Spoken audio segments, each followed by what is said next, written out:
Hello, আসসালামু আলাইকুম। Ruma daily ব্লগে সবাইকে স্বাগত। আজকে রান্না করব ডিম।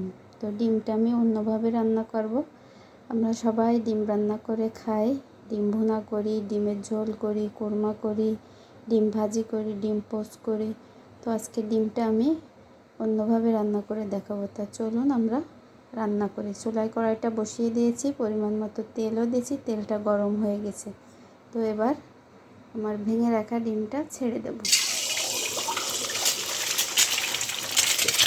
সামান্য লবণ ছিটিয়ে দেব। দেখুন ডিমটা কি সুন্দর ফুলে গেছে। তো আমি ডিমটাকে উল্টিয়ে দেব,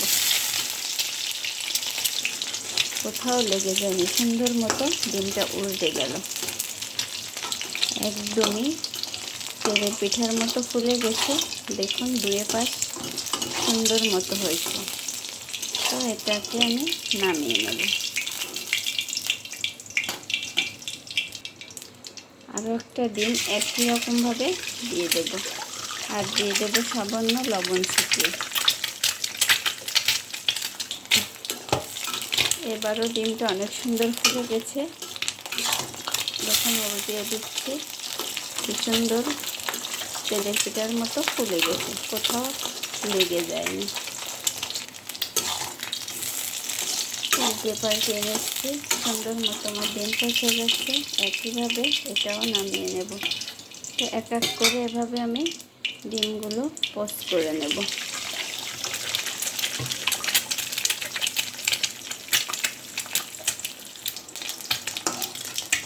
এক এক করে আমার ডিমগুলো পোস্ট করা হয়ে গেল, উঠিয়েও নিয়েছি।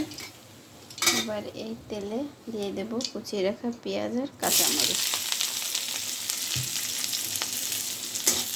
ভালোভাবে নেড়ে চেড়ে নেব যাতে কাঁচা গন্ধটা না থাকে। পেঁয়াজটা নেড়ে চেড়ে তেলে হালকা ভেজে নিলাম। এখন দিয়ে দেব পরিমাণ মতো লবণ আর হলুদের গুঁড়া। এখানে শুধু পেঁয়াজ আর কাঁচামরিচ দিয়ে ডিমটা রান্না করছি। লবণ আর হলুদটা ভালোভাবে মিশিয়ে নেব। এবার দিয়ে দেব পানি। সুন্দর মতো পানিতে বরফ চলে আসছে। তো একটু পানি পানি থাকতে আমি এই ডিমগুলো, আমার এই পোস্ট করা ডিমগুলো দিয়ে দেব।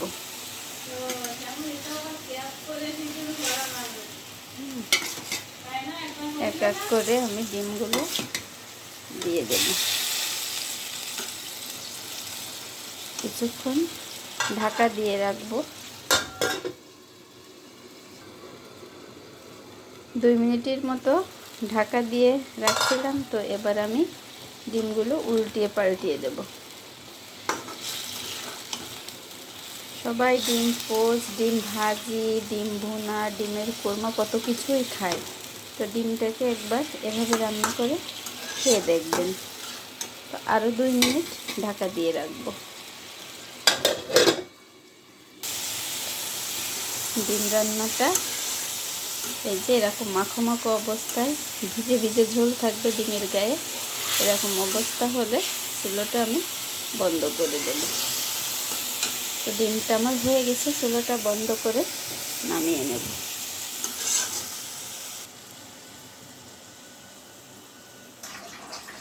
তো এই দেখুন ডিম রান্না আমার হয়ে গেছে। এভাবে ডিম রান্না করে খেয়ে দেখবেন, খুব ভালো লাগবে। গরম গরম ভাতের সাথে খেতে খুবই ভালো লাগবে। তো আমার ভিডিওটা ভালো লাগবে লাইক দিবেন, চ্যানেলটিকে সাবস্ক্রাইব করে আমার পাশে থাকবেন। সবাই ভালো থাকবেন, সুস্থ থাকবেন। আমার রান্না এই পর্যন্তই। আল্লাহ হাফেজ।